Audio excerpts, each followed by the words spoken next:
Setelah ramai beredarnya kasus rumah tangga yang dialami oleh pasangan selebriti Randy Yarnet dengan Lady Nayoan, kini pemain sinetron sekaligus FTV itu memutuskan untuk ingin lebih mendekatkan diri kepada Tuhan dengan melanjutkan pendidikannya di Sekolah Tinggi Teologi. Randy mengaku dirinya ingin mulai aktif menjalani pelayanan keagamaan, juga sebagai bentuk kesempatan baginya untuk memperbaiki diri. Di kesempatan yang sama, tak hanya fokus dengan pendidikannya saja, Randy tetap menjalani kegiatannya di dunia hiburan tanah air. Ayah dari 3 anak itu mengatakan dirinya saat ini sedang sibuk dalam pembuatan konten podcast, juga sembari menjalani sebuah proyek film. Kendati demikian, hal tersebut tidak membuatnya sulit dalam membagi waktu dengan istri dan anak-anaknya, lantaran perkuliahan yang dilaksanakan secara daring, serta waktu yang sangat fleksibel untuk bekerja. Lantas, apakah ada rencana bagi Randy Yarnet untuk menjadi seorang pendeta? Kuliah online itu STT teologi, terus sekarang juga lagi ada persiapan buat film juga nanti bulan Juli. Terus kedua juga lagi sibuk banyak sih sebenarnya kegiatan, lagi bikin konten, lagi ngebuat studio juga, lagi mau buat konten juga keperluannya. Lebih ke situ sih. Kalau konten apa, Ren? Yang mau lo rencana mau bikin podcast sama Talking Head. lebih ke apa gitu? Lebih kayak ke mungkin podcastnya lebih ke nanti deh, biar penasaran aja. Jangan di-spill sini, ntar pasti Tadi ngomong kuliah lagi. Iya, kuliah. Itu kenapa ngambil S1-nya atau S2-nya? S1 teologi. Ya, kenapa ngambil S1?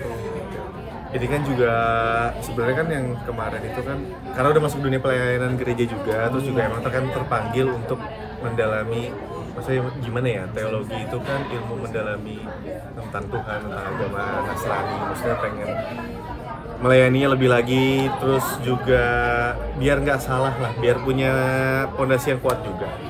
Itu cara mengatur waktunya antara syuting, kesibukan di dunia entertainment sama kuliah itu seperti apa sih? Ya, puji Tuhan sih semuanya bisa terhandle ya. Berkat Ibu Lady juga yang ngaturin jadwalnya. Jadi yang ngaturin jadwal juga Lady. Sebenarnya sih aman-aman aja. Ini kan juga kuliahnya juga fleksibel. S1 itu akan 4 tahun juga atau seperti apa? 3,5 tahun. Jadi lumayan panjang, tapi untungnya waktunya juga fleksibel. Ini udah tahun ke Ini baru semester 2, Mbak. Oh, 1 tahun berarti Bang ya? Iya, baru 1 tahun ya. Ada Doain aja bocoran lancar. nggak dari teman misalnya ini yang berat terkait mengenai ini gitu? Iya, sebenarnya sih kalau dibilang berat, ya ada berat ada enggaknya. Cuma ya yang penting rajin mah pasti lancar lah. Dan mungkin ngambil teologi juga kayaknya mau fokus juga buat jadi pendeta kan seperti apa? Iya, benar. Amin aja kalau Ada Tuhan rencana. berkenan. Ya, Terus maksudnya kalau ada rencana. emang itu kan bukan aku yang nentuin, Ya. bukan manusia yang nentuin, itu yang di atas, itu jalannya aja, udah aku ikutin aja. Cuma aku tuh kalau bisa dibilang tuh berhikmat aja ambil teologi tuh supaya aku tuh nggak salah-salah. Terus maksudnya juga kalau mau ngomongin soal Tuhan atau apa, aku udah punya pedomannya, udah kuat gitu. Tapi dari Randy sendiri sudah pengen ke arah jadi pendeta kah atau seperti apa gitu dari Randy sendiri? Kerinduannya ada. Iya. Tapi memang prosesnya akan ke arah sana kah? Iya, mungkin ya. Kalau misalnya S1 kan jadi awamnya kan jadi pengacara. Nah, kalau teologi ini misalnya atau si teologi ini sendiri lulusan itu bisa jadi apa-apa gitu. Jenjangnya seperti apa sih? Kebanyakan. Atau mungkin hanya di setelah lulusan ini itu menjadi apa aja sih? Sebenarnya Atau sih mungkin kalau hanya dari mendalami STH aja? ini sih aku sih sebenarnya nggak lihat peluang karirnya ya. Cuma kayak aku sebenarnya emang niat awalnya tuh karena aku juga sekarang puji Tuhan ibadahnya juga makin punya kerinduan buat ibadah, terus juga pengen lebih ini aja sih, belajar tentang Tuhan sih, kayak lebih biar deket aja sama Tuhan, biar ibadahnya juga benar, tahu gitu loh kan. Apalagi kan banyak banget tuh isu-isu tentang agama kemarin di Nasrani kan. Ya biar nggak salah jalur lah Mas, kemarin udah salah jalur, masa salah jalur lagi pas di agama. Kalau bisa jangan sampai, jangan. Tapi bicara salah-salah jalur kayak kemarin sendiri gitu kan. Nah, sekarang mempengaruhi pekerjaan nggak sih Mas ini jadi gimana-gimana? Ya mungkin kayak udah jarang banget nih tawaran kayak FTV atau sinetron kan. Kalau FTV emang aku nggak ambil. Oh emang nggak ngambil? Emang lagi nggak ngambil, aku lagi fokus sama apa yang aku kerjain tadi tuh, kayak bisa lagi bangun studio juga, lagi ngerjain, lagi kuliah juga, terus aku juga ada bisnis beberapa. Terus juga kalau mungkin kerjaan ini aku lagi baru mau jalan film. Tapi pengaruh ya berarti ya. Ada pengaruh kerjaan. Sebenarnya sih gini Ada, sih, ada. itu balik lagi ke orangnya ya. Kalau aku sih percayanya kalau emang kitanya juga udah gini, kalau Tuhan itu udah berkenan pasti ada jalannya. Tapi maksudnya kerjaan mungkin sudah kembali normal kah, banyak kayak waktu sebelum kasus kemarin? Ya udah. Ah. Alhamdulillah. Tapi memang kenapa maksudnya lu nggak mau terima FTV lagi? Atau mungkin trauma atau kapok atau seperti apa sih? Enggak sih, pengen mungkin ini aja sih. Sebelumnya kan emang film juga iya, web series juga iya, sinetron iya. Tapi mungkin sekarang pengennya lebih condong ke film, mungkin web series. Karena satu, kalau film sama web series kan waktunya juga lebih fleksibel ya, lebih banyak. Maksudnya kalau syuting paling kemakan waktu, kalau film kan sebulan 2 bulan, habis itu bisa ada free time-nya banyak, juga banyak waktu buat keluarga, buat ngurusin gereja juga, buat ngurusin kuliah juga. Maksudnya lebih fleksibel lah mas waktunya, nggak jadi budak TV banget gitu loh. Emang dulu merasa seperti itu? Iya, saya merasa seperti itu. Atau mungkin takut kepincut lagi ya? Enggak. Atau mungkin ada larangan dari Lady juga buat Nggak pernah larang-larang nggak dia. main FTV lagi gitu. Enggak, dia nggak pernah larang-larang. Ini tadi lanjutin lagi soal kuliah. Tadi kan ngambil soal tertarik untuk mengetahui soal ketuhanan. Itu kira-kira ada motif gak sih atau alasan tertentu kenapa sekarang Randy itu lebih tertarik soal ketuhanan gitu? Bertobat aja sih mas, pertobatan saya aja. Maksudnya kalau orang bertobat kan nggak selalu jalannya mulus, nggak selalu tiba-tiba cobaannya nggak ada. Pasti kan cobaannya ada. Ini mungkin saya bisa bilang nih salah satu resep saya untuk supaya pegangan saya sama Tuhan makin kuat. Itu sih. Karena saya tahu saya manusia, saya ini pasti lemah. Jadi cara saya supaya saya tetap kuat. Ayo mau nanya apa? Gereja ada yang udah mulai manggil Pastor. pendeta nggak sih? Pak pendeta gitu, kan? Udah ada yang manggil. Enggak, belum.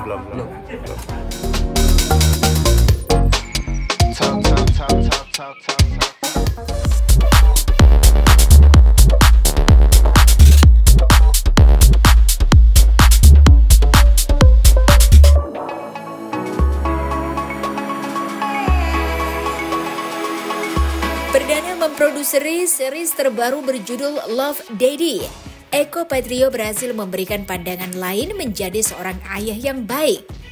Series Love Daddy ini merupakan serial dengan genre komedi yang mengisahkan tentang perjuangan 3 orang ayah dengan kepribadian yang unik dalam mendidik anak-anak remajanya.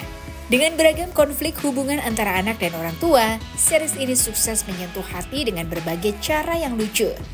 Dibintangi oleh Tias Mirasih, Imam Darto, Lady Nayuan, Ferry Mariadi, Aryo Wahab, dan pemain lainnya, series ini sudah tayang dan dapat ditonton di platform streaming Maxstream. Tak hanya itu, lewat series ini juga, Eko Patrio ingin membagikan tips dan pelajaran bagi para bapak-bapak dalam menghadapi ketantruman anak-anak mereka. Dirinya mengatakan bahwa saat mendidik anak, ia sama sekali tak menuntut apapun kepada anak-anaknya. Justru sebagai orang tua yang baik, dirinya lebih suka menemani dan mendengarkan anaknya ketika bercerita dan berkeluh kesah.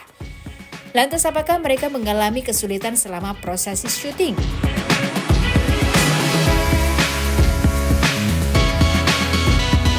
Tapi masa lalu gitu ya, dan sekarang punya anak, gimana sih nyikapinnya? Saya bilang bagus, ayo bikin gitu ya. Kedepannya sih saya lagi mau bikin lebih ke konten baik di OTT ini ya, dan juga di bioskop.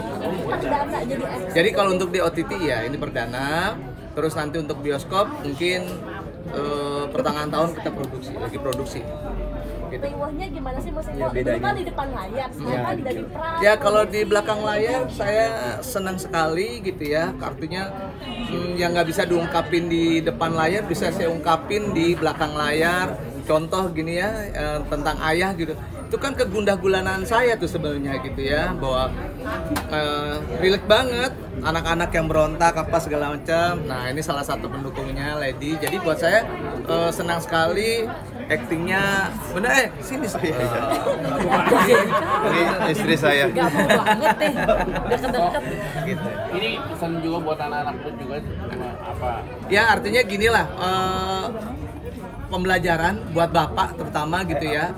Kalau buat nyikapin anak tuh jangan dari sisi lain aja gitu ya. Karena saya yakin anak juga pengen punya sesuatu yang bisa memberikan manfaat buat nama besar keluarganya gitu. Kalau selama ini kan kita lihat bapak tuh pasti pokoknya. Lihat dulu anaknya gitu. Kalau saya lihat sih seperti itu gitu. Bener kah? Betul banget, betul. Bikin ide cerita ini emang untuk bapak-bapak yang punya anak perempuan gitu. Ya artinya nggak hanya perempuan aja, kan ada laki tadi. Pokoknya ini didedikasikan buat orang tua dan anak-anak bahwa begini loh. Kalau ada gap jauh gitu ya, pasti nanti akan terjadi yang namanya miskomunikasi. Nah, ini yang terjadi. Pernah alamin kayak gitu nggak Mas Eko kan? Kenapa? Pernah alamin kayak gitu nggak? Karena kan anak. Oh iya, pasti ada miss kayak gitu ada gitu ya. Ayah nggak tahu sih, ayah mah nggak ngerti. Sekarang lagi zamannya begini. Oh, saya ngikutin. Dan alhamdulillah anak saya sekarang terjun di dunia entertain juga. Mas Eko mau nanya, itu lebih nyaman untuk di depan layar apa di balik layar sih Mas Eko? Sama-sama nyaman ya, cuma Ya enggak dong, ini bini lo yang bilang sini Mas Eko. Kurang ajar dia. Lu di sini. Mentang-mentang suami saya nggak ada. mau deket saya. Gue mau deket istri Di sini nah gitu. Jadi saya ngelihatnya sama-sama enak lah di belakang layar sama depan layar. Cuma kalau di belakang layar ada plusnya. Yang nggak bisa diungkapin di depan layar bisa saya terjemahkan di belakang layar. Contoh kayak begini. Kegundahan bulanaan sebagai seorang ayah tuh bisa diungkapin dan sebagainya. Mas Eko, dalam pemilihan case turun tangan langsung atau gimana? Oh iya ya, pastilah ya, karena ini pertama kali kalau misalnya yang jadi bagusnya yang jadi menuju mendapatkan hidayahnya siapa ya dari sekian puluh orang gitu ya. Saya melihat adalah bapak sebelah kiri saya gitu ya. Karena udah punya janggut segala macam cukup nih gitu ya. Tinggal lak-lakannya ditambah ya. Alhamdulillah, subhanallah, barokah. Insyaallah kayak gitu. Dan kenapa jadi mamahnya Lady dan juga Tias? Karena kondisinya saya melihat ya banyak gitu yang kita casting tapi akhirnya saya pilih mereka. Alasannya ada, ya pasti yang pertama tadi lihat filmnya kan bagus. Mereka benar-benar mendalami seorang ibu yang udah punya anak besar, padahal belum punya anak besar ya. Belum, aku malah belum punya anak. Belum. Seneng lah. Sebelumnya kan juga sering udah kerja sama Mas Eko di Komando juga. Terus sekarang udah berkesempatan. Kebetulan semuanya nih, semua timnya tuh kenal sama aku udah lama semua. Reza juga sahabat aku, Sondang juga udah kenal sama aku dari lama banget. Jadi emang kayak project ini sih, project seneng-seneng sebenarnya nih. Jadi project sama teman-teman semuanya. Pas aku baca ditawarin, ini ceritanya ini one of a kind nih. Jarang banget nih yang begini nih series-series, karena sekarang biasanya kan series-series biasanya anak-anak ABG, percintaan. Nah sekarang tiba-tiba ada nih nongol series love hate relationship antara anak sama ayah, yang memang itu sebenarnya sering banget terjadi ya Mas ya? Yeah. Sering banget terjadi, cuman mungkin nggak pernah terlihat dan nggak pernah kita bikin selama ini nih gitu. Di film, di sinetron, di manapun lah gitu. Ini jadi siapa gitu? Sebagai calon ibu, ya. bisa diambil. Banyak sih kalau sebagai calon ibu ya mungkin sebenarnya nih aku nih karena belum punya anak, banyak sih ya kalau ngelihat masa kini banyak banget ketakutan aku sebenarnya karena pergaulan sekarang banyak orang-orang yang banyak nggak ada logikanya, banyak orang jahat lah istilahnya gitu. Jadi banyak hal yang memang aku takutin. Jadi pelajar dari sini ya itulah komunikasi antara anak dan orang tua itu nomor satu. Kayaknya itu yang akan pastinya untuk kedepannya nih ya, biar anak juga kita bisa lebih jaga hubungannya sama orang tua, ya itulah komunikasi lah paling penting. Jangan sampai ada gap antara jadi kita nggak tahu anak kita ngapain, anak kita juga ngapain kita sama kita gitu. Jadi itu sih yang pengen aku ambil nanti insya Allah kalau udah punya anak. Apa? Enggak. Ini sekarang saya bikin Jadi kalau saya pola asuh dengan anak, saya sebagai teman. Jadi teman ya. Jadi artinya sekarang udah nggak bisa tuh main perintah-perintah aja kalau tanpa ada alasan, dilarang tanpa ada alasan. Ya dia mau yang benar-benar logik, nggak bolehnya kenapa? Gitu. Kalau sebagai orang tua, dia maaf ya lu orang tua gue, tetapi kalau lu ngelarang kenapa gitu? Lu boleh, gua nggak boleh. kan udah sama-sama dewasa gitu. Jadi ya udah jadi teman gitu ya. Dan yang kedua, saya nggak pernah mengajarkan dia berkompetisi. Dari dia PAUD, TK, SD, SMP, SMA, bahkan kuliah. Nggak pernah tuh, lu rapot lu merah nggak? Lu dapat berapa? Lu juara berapa? Nggak pernah. Saya yakin dia punya tanggung jawab dan alhamdulillah dia mengerti itu gitu. Jadi memang udahlah, kalau buat saya sebagai orang tua jangan sotoy ya.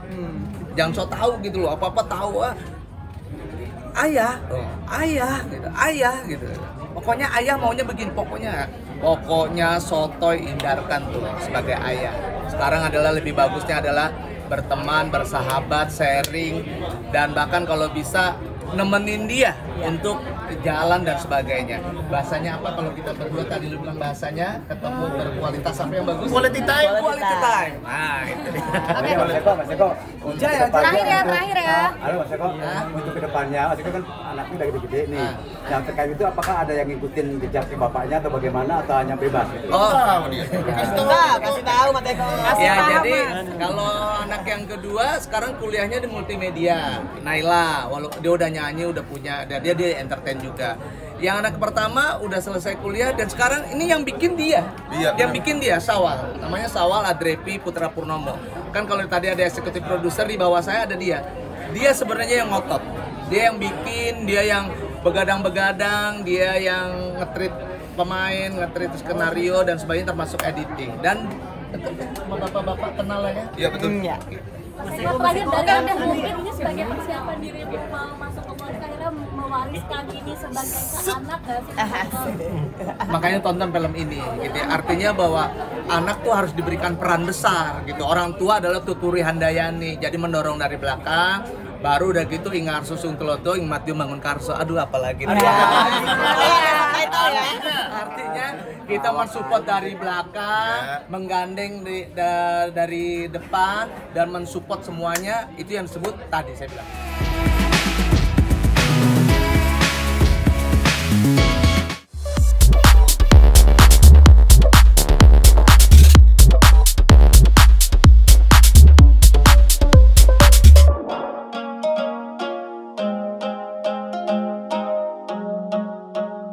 Diva pop Indonesia yaitu Rosa merupakan salah satu penyanyi yang saat ini masih terlihat awet muda. Meski sekarang sudah menginjak 45 tahun, wajahnya tak banyak berubah dan tidak terlihat menua sama sekali di usianya itu. Wanita yang kerap disapa Teh Ocha ini mengatakan bahwa dirinya tak memiliki perawatan khusus untuk wajahnya itu. Rosa hanya melakukan perawatan biasa, seperti mencuci muka, menggunakan sunscreen, dan moisturizer yang cukup untuk melembabkan kulitnya agar kulit wajahnya tidak keriput. Tak hanya itu, sebagai seorang penyanyi, dirinya juga tetap harus menjaga penampilan tubuhnya.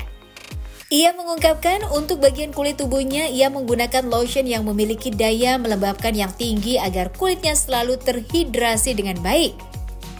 Selain itu, ia juga akan berhenti makan makanan yang dapat memicu berat badannya naik dan memperbanyak olahraga agar berat badannya itu tetap stabil. Kendati demikian, di usianya yang tak muda lagi pun, dirinya mulai mengurangi makanan yang mengandung banyak gula dan juga garam demi menjaga kesehatan tubuhnya itu. Apakah Rosa juga memiliki hal lain untuk menjaga kesehatannya itu?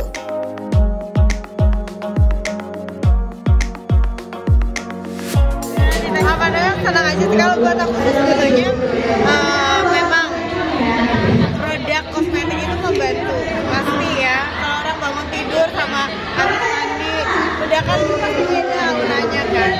Tapi yang paling pasti adalah aku kalau untuk untuk kecantikan itu mungkin lebih banyak juga harus sehat juga, sehat badannya, sehat juga pikirannya gitu. Kadang-kadang kalau lagi mumet kita pakai kosmetik sebetulnya apa tetap aja kayaknya suka kelihatannya nggak segar. Tapi pembawaannya juga selalu dengan ketawanya yang sampai kalau itu dari lahir ya masa gitu aja langsung ya mungkin cukup pakai dengan skincare aja atau treatment juga nggak sih? Justru kalau treatment aku sebetulnya nggak harus ya. Jadi kalau treatment aku nggak selalu rutin sebetulnya, tapi justru apa yang aku lakukan di rumah kayak misalnya membersihkan muka itu wajib. Pulang dari mana-mana wajib pakai membersihkan muka, cuci muka pakai sabunnya juga, habis itu pakai moisturizer sebelum pergi juga begitu. Karena bagaimanapun kulitnya memang harus dirawat. Pola makan juga nggak sih Teh yang dijaga? Aku tuh pencinta makanan, aku tuh pengen banget diet tapi sulit untuk aku. Jadi mungkin balance aja lah ya, kalau nggak udah dirasa naik banget timbangan ya udah dikurangin makannya, olahraganya agak dibanyakin. Aja sih buat. Tapi kalau perawatan kulit biasanya fokus ke apa nih? Kalau perawatan kulit, jujur aku tuh sebetulnya nggak terlalu nggak terlalu kayaknya bukan yang perawatan kelas tinggi. Body lotion aku selalu tidak pakai, selalu pakai. Habis mandi selalu pakai body lotion yang mengandung moisturizer yang cukup tinggi. Kalau bisa ada oilnya, gitu. Jadi dia akan menjaga kelembaban kulit aku sampai malam lagi karena aku jarang touch up ya buat kulit. Terus make up ya ya itu aja, make up juga aku kalau bukan buat nyanyi dibiasain yang paling penting itu sunscreen, moisturizer sama bedak yang aku punya, kue cake-nya Rosa Beauty. Karena aku memang sengaja merancang ringan tapi ringan tapi coverage dan tahan lama. Terutama kan misalnya kita sholat pasti wudhu dulu kan, wudhu itu biasanya kalau udah pakai sunblock pakai kue cake itu lumayan dia nggak bolong-bolong gitu loh, dan dia habis bedaknya, jadi aku bisa bertahan cukup lama. Tajam-tajam dikit pakai. Nah itu dia tuh kayaknya sebetulnya nggak terlalu banyak emang. Mungkin kalau kulitnya moist gitu, kulitnya cukup lembab, kadar airnya juga cukup, oilnya juga cukup, biasanya dia nggak cepet kena gravitasi bumi, karena tambah umur kan pasti tambah ke bawah gitu rasanya semuanya. Tapi kalau misalnya kita moist gitu kulitnya insya Allah enggak ya. Jadi mamaku kalau zaman dulu aku sering ngeliat mamaku pakai bedak dingin lah gitu, zaman dulu kan kayak gitu ya. Sekarang kan lebih masker udah banyak gitu, dan pelembab udah banyak, ikutin aja. Jadi nggak perlu harus facial setiap saat ke salon. Kalau nggak ada jerawat, nggak ada flek gitu-gitu sih mungkin lebih banyak di rumah. Sampai terlihat awet muda sama ABG sama anak udah treatmentnya itu aja yang murah-meriah sebetulnya. Treatment lebih banyak di rumah. Kalau ke salon gitu mungkin dengan komedo atau ada masalah jerawat gitu. Kalau misalnya memang ada masalah sama kulit aja. Tapi selain dari itu mah happy aja lah. Kayak orang bilang tadi tuh cuma lagi dong. Sebetulnya sih kiloannya nambah ya. Cuman mungkin olahraga sama balancing makan aja. Kalau dirasa naik dikurangin. Terus gula gitu mungkin konsumsinya nggak berkurang, tambah sekarang tambah umur pasti konsumsi garam sama gula gitu ya disedikitin lah gitu. Dan kemarin tapi di makan pasti aku tuh pencinta makanan bener-bener, apalagi kalau aku nyanyi di daerah udah pasti pertama yang dicari adalah vitamin bener sih, vitamin C, vitamin E, vitamin D, kalsium itu aku selalu makan. Jadi setiap hari mungkin ada yang 2 kali, ada yang cuma 1 kali. Kita kemarin tampil cantik juga di jadi bridesmaid hal ini dari Filipina. Nah mungkin seperti apa sih melihat kemarin? Seru banget. Aku suka banget tapi di Jakarta aku nggak bisa hadir, jadi aku hadirnya di Bali gitu, sama teman-teman sekolahnya dia gitu. Jadi aku kenalan sama keluarganya Lini dan dia teman-teman. Nah ada pasca menikah seperti apa sih Iki sama Lini? Seneng bahagia dan benar-benar kebahagiaan itu sampai kapan. Anak saya kemarin sampai diajak ke Oh benar, nggak terasa. Nama aku udah 17 tahun, jadi kayak bisa pakai jalannya, bisa jalan barengan, cuma berdua juga sama. Kita kemarin membagikan kabar sama Kak dan soal ulang tahunnya seperti apa sih? Kalau aku kan emang kalau tiap ulang tahun teman-teman deket aku biasanya aku juga bikin posan ya, apalagi saya Agan gitu. Agan juga sama kayak gitu. Itu foto-fotonya juga yang nyariin Agan juga.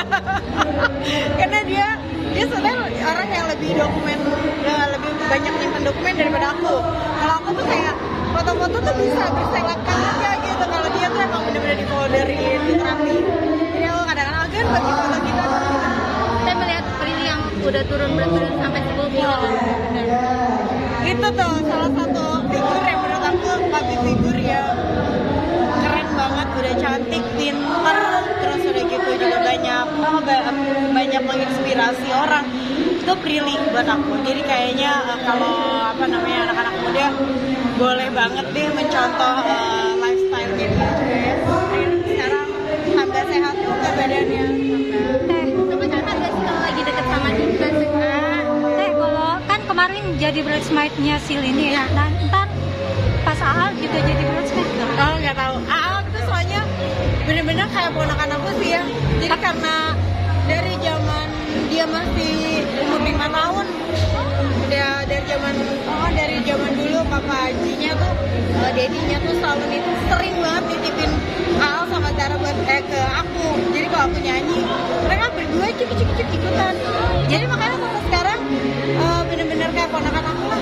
Jadi kemarin itu gimana reaksi Teteh pas mendengar? Bahagia. Mudah-mudahan satu sama lain bisa sama